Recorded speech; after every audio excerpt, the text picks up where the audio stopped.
En esta ocasión vamos a hablar un poco del protocolo XMPP. Vamos a conocer algunas generalidades. Es un protocolo bastante pequeño y que, bueno, creo yo que va a ser a nivel teórico pues no muy complejo, a nivel práctico pues requerirá un poquito más, pero que, bueno, tampoco es que es tan rebuscado. Es un protocolo bastante simple en realidad. Eh, Viene de Extensible Message and Present Protocol, más conocido como MPP, como lo vemos ahí. Es un protocolo abierto y se basa en XML, que significa que es una sintaxis en ASCII, no es una sintaxis binaria ni nada por el estilo. Como está basado en XML, de hecho de ahí viene el hecho de que se llame XMPP también, para un poco conservar algunos elementos del nombre, un juego de palabras.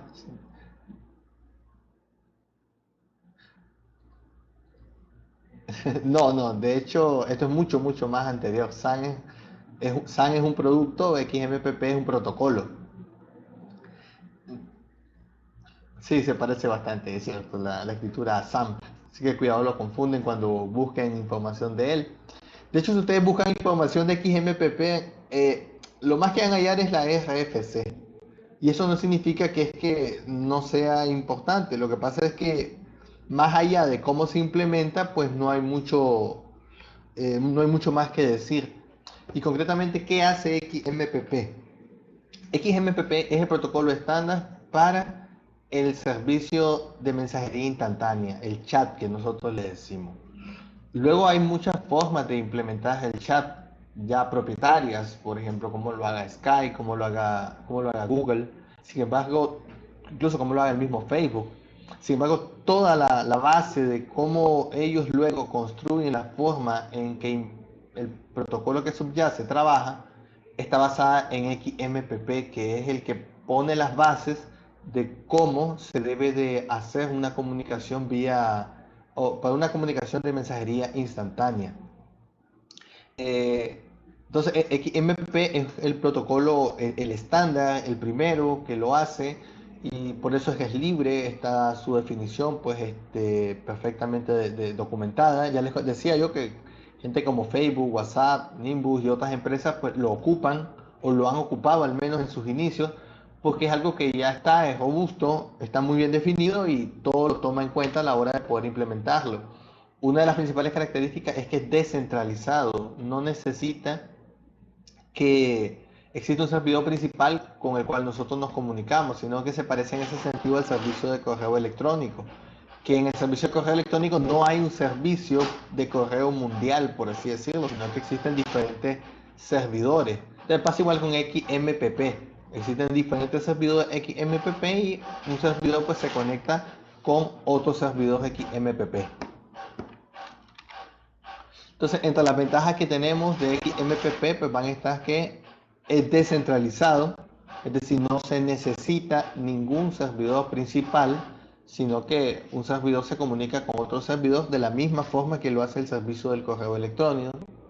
Estándares abiertos significa que está todo documentado de cómo funciona el servicio de XMPP, con lo cual cualquiera puede hacer una implementación. Nosotros vamos a usar una en la práctica, pero esa implementación que nosotros vamos a usar es perfectamente compatible con todas las otras implementaciones que hay de servidores XMPP. Eh, Luego, por su historia, han habido varias implementaciones, han habido también varios clientes, hay muchísimos clientes en la actualidad del servicio XMPP, y ha sido la base para una gran cantidad de variantes de protocolos de mensajería instantánea que hoy tenemos en la actualidad. Con el hecho de seguridad también tiene soporte para la seguridad. Puede trabajarse sobre TLS o SSL, que prácticamente es lo mismo, y otras técnicas también de autenticación de usuario. Es decir, no está limitado al simple hecho de usuario clave, sino que puede utilizar otras técnicas mucho más avanzadas, y es flexible porque va a permitir la interoperabilidad con otros sistemas y a la vez también poder extender sus funcionalidades. Como les digo, les decía yo en el caso del correo, muchas funcionalidades que hoy en día conocemos realmente no son originarias de los servicios que existen. en el servicio de mensajería instantánea, hoy en día es común que vemos que se hacen videollamadas, vemos que mandan mensajes de audio, vemos que se envían imágenes, videos y demás. Sin embargo, todos estos otros elementos son añadidos. El servicio de mensajería instantánea, al igual que el de correo, por ejemplo, y el de web, nacieron con el único propósito que su nombre les da, es decir, el de mensajería instantánea para mensajes de texto puramente, de ahí que por eso el protocolo viene en formato ASCII y utiliza XML para la representación de los datos. E igual pasa con los otros sistemas. El correo era para texto, igual la web era para texto. Sin embargo, la necesidad y la evolución ha hecho que se tengan que soportar más formatos como el audio, como el video, como la videollamada misma, pero para lograr esto se entran con otros protocolos, entran en juego otros protocolos. Si no crees que XMPP es el que logra todo eso, sino que existen otros protocolos que son los que van a permitirlo.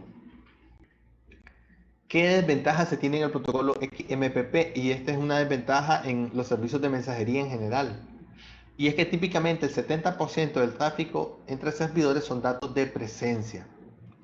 Eh, Tal vez no nos hemos metido mucho, tampoco sería tal vez lo principal del tema, pero cuando por ejemplo nosotros vemos aplicaciones como WhatsApp, vemos aplicaciones como el mismo Messenger de Facebook, eh, notamos que para poder hacer esto un poquito más atractivo, mucho más interesante, se han agregado los que se conocen como servidores de presencia.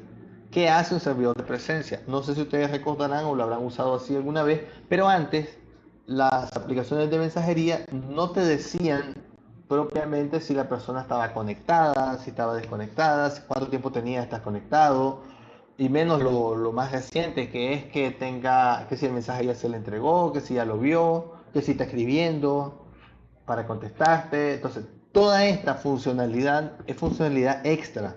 Y a eso se le conoce como información de presencia. Es información que sirve simplemente para dar la sensación de que el otro está ahí y está haciendo algo, sea escribiendo, sea viendo el mensaje, sea conectado nada más, pero que no es propio del mensaje en sí. Entonces, esta información extra sobrecarga los servidores porque efectivamente hay que estar enviando esa información a los servidores y recibiéndola. Entonces, esa es gran parte del tráfico que se maneja en la red. Luego también es un 60% de estos son transmisiones redundantes. Es decir, la información muchas veces se tiene que reenviar varias veces porque reenviamos un mensaje a varios contactos, porque el mensaje se pierde por alguna razón y hay que volverlo a enviar.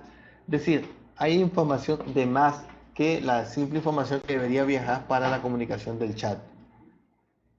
Otra desventaja es la escalabilidad, que es el mismo problema que tiene a la hora de los chatrooms y los servicios de suscripción.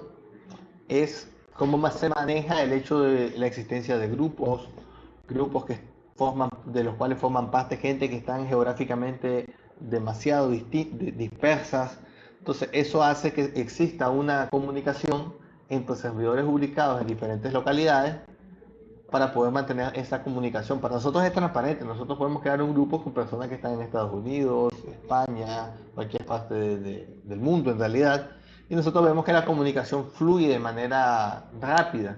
Sin embargo, eso está sobrecargando los equipos porque hay comunicación o deben establecerse esas relaciones entre servidores que están en diferentes partes del mundo, porque no estamos todos conectados al mismo servidor, es un hecho, estamos conectados a múltiples servidores de presencia, a múltiples servidores de, de mensajería como tal, y eso tiene que poder interactuar entre ellos para poder dar esa sensación de que estamos platicando todos en un mismo grupo, cuando en realidad estamos muy dispersos, servidores dispersos y demás. Otra debilidad es que no hay datos binarios en la transmisión, ya como les comentaba, la transmisión ocurre en XML, texto plano. Entonces lo que se hace es que cuando se quieren enviar datos binarios, pues se auxilia de otros protocolos como por ejemplo HTTP, que sí que puede transferir datos binarios como cuando subimos un archivo, por ejemplo, o cuando descargamos un archivo de alguna página, pues todo eso ocurre sobre HTTP. Luego, ¿cómo se lleva a cabo el direccionamiento? El direccionamiento ocurre igual que en el correo electrónico. Tenemos un nombre de usuario, una arroba y luego el dominio que especifica al servidor en el cual nos vamos a conectar. Bueno, el servidor o servidores en realidad. No necesariamente tiene por qué ser uno. A este identificador de XMPP se le conoce como Jabber ID, o Jabber es el nombre típico que vamos a encontrar también en este tipo de servicios de XMPP. Entonces, el funcionamiento de un servicio de XMPP, pues acá se describe. No me voy a tener mucho tiempo porque básicamente es igual que el caso del correo. Yo le envío mi información a mis servidores XMPP. Mi servidor XMPP se conecta con el servidor XMPP del otro dominio y ese servidor pues se encargará pues de entregar el mensaje al destino. Entonces hay una comunicación entre servidores XMPP de forma directa. Luego también puede ser necesario que nos queramos conectar con otros protocolos. Esto no es tan común hoy en día, por X o Y motivo, pues esto se ha ido cerrando bastante, pero antes era bastante común que en una herramienta de chat podías integrar usuarios de otras herramientas. Por ejemplo, recuerdo que uno podría utilizar perfectamente un Yahoo Messenger, que era el Messenger de Yahoo, y podrías comunicarte con usuarios de ICQ, con usuarios de MSN de Messenger, que era el Messenger de Microsoft, y estaban en tu misma aplicación. Es decir, con la misma aplicación uno podía establecer comunicación con otros servicios de mensajería. De hecho, incluso llegó a poderse en esas mismas aplicaciones integrar usuarios de Facebook Messenger. Hoy en día, como han quedado bastante en desuso esas aplicaciones y más bien están despuntando aplicaciones como WhatsApp y este tipo de aplicaciones móviles, pues ya no es tan necesario, pero sí que el protocolo lo permite y lo permitía hace tiempo, sí que era súper explotado eso, porque no era común utilizar múltiples aplicaciones para chatear. Uno tomaba una única aplicación para chatear y con ese usuario que tenías le chateaba a cualquier cuenta en otro servicio de chat. No era tan necesario utilizar tantas aplicaciones. Y luego también hay otro dato interesante, y es que MPP sufre el problema de que no utiliza un puesto estándar. Realmente pues hay variedad de puestos que se podrían utilizar para MPP, pero bueno, que no se utiliza un puesto estándar como tal, como si pasa con HTTP, que utiliza el puesto 80. Entonces, en ese escenario, lo que se hace actualmente es poder montar el servicio de XMPP sobre HTTP. Y para ello existen dos técnicas, que es pooling y binding. Pooling es que lo que hace es que las aplicaciones se conectan al servidor XMPP utilizando una conexión HTTP, sea por GET o sea por POST periódicamente. Es decir, cada cierto tiempo, cada 5 segundos, 10 segundos, dependerá de cómo lo configuremos, la aplicación se conecta al servidor, pregunta al servidor si tiene datos para ese usuario, si los tiene, los descarga, si no los tiene, pues se desconecta. Y cuando necesite enviar información, pues sí que se conecta y la envía. Pero que existen conexiones periódicas cada cierto tiempo. Ese es el método de pooling que se utiliza en este escenario. Obviamente esto tiene que ver directamente con conexiones no persistentes. Por ello es un método que ha quedado en desuso porque las conexiones no persistentes, como ya las habíamos visto, HTTP, pues son las más viejas y pues no sobrecargan mucho el equipo. Luego está el método binding, que el método binding lo que hace es utilizar conexiones persistentes, sea con entubamiento o sin entubamiento, que también ya la hemos conocido. Y bueno, lo que hace es establece una conexión, y recordemos que en una conexión persistente la característica es que la conexión puede quedar abierta todavía después de que los datos son recibidos. Entonces ese hecho se aprovecha y se establece la conexión queda abierta, y mientras la conexión está abierta puede que el servidor me mande datos. Si la conexión pierde su tiempo de validez, se cierra, se abre una nueva conexión y lo mismo, quedamos a la espera de recibir datos sobre esta nueva conexión. Si en algún momento determinado pues hay datos, el servidor me los envía por esta conexión que está abierta. Si yo necesito enviar datos, pues se los envío al servidor. Entonces, esto de usar HTTP permite que los firewalls no bloqueen las aplicaciones que utilizan XMPP. Y de hecho, la forma estándar es como hoy en día se hace. Por eso es que nosotros podemos utilizar WhatsApp, WhatsApp Web, Messenger y cualquier otra aplicación, gracias a que utilizan realmente el puerto HTTP 80 para poder enviar toda la comunicación que necesiten.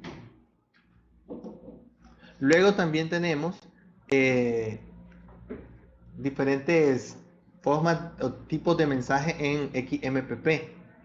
En XMPP tenemos en concreto 5 tipos de mensajes principales. El string, que es la unidad que contiene muchos mensajes XMPP. Luego message es el mensaje que se envía a un usuario a otro. Y aquí es importante establecer la relación, que un string puede tener muchos messages. Luego tenemos la parte de presence, que también hemos comentado cuáles son los mensajes de presencia. Los mensajes de presencia no son mensajes de usuario como tal, sino que son informaciones que indican que si el usuario está conectado, si está activo, inactivo, si está escribiendo. Todo ese tipo de información viaja a través de mensajes de presence, que no utilizan ni el string ni el message. Eh, Luego los mensajes de tipo IQ se utilizan para transmisión de comandos internos de la comunicación, por ejemplo, saber si la conexión se mantiene viva. Recordemos que esto por debajo va a utilizar algún protocolo como HTTP. Entonces necesita saber si la conexión está activa. Y esto, por ejemplo, lo notamos en que si estamos empleando WhatsApp Web en algún momento determinado, él detecta que la conexión está inactiva y nos manda a decir que el teléfono está desconectado. Es gracias a este tipo de mensajes IQ que se mantienen intercambiando, que no son los mensajes de presencia, porque ya vimos que los de presencia tienen que ver más con el estado del usuario, mientras que los mensajes de IQ tienen que ver con el estado de la conexión como tal. Y luego tenemos los XEPP, que son un conjunto de especificaciones pues, que nos van a permitir incrementar pues, la funcionalidad propia del servicio de XMPP. Por ejemplo, el present se implementa sobre XEPP, o por ejemplo cuando queremos enviar mensajes de audio o comunicarnos vía VoIP o comunicarnos con otra plataforma, como son elementos extras, extensiones del protocolo, entonces esos se envían con etiqueta XEPP para indicar precisamente que tenemos esa extensión. Pues bien, ¿alguna duda hasta este punto?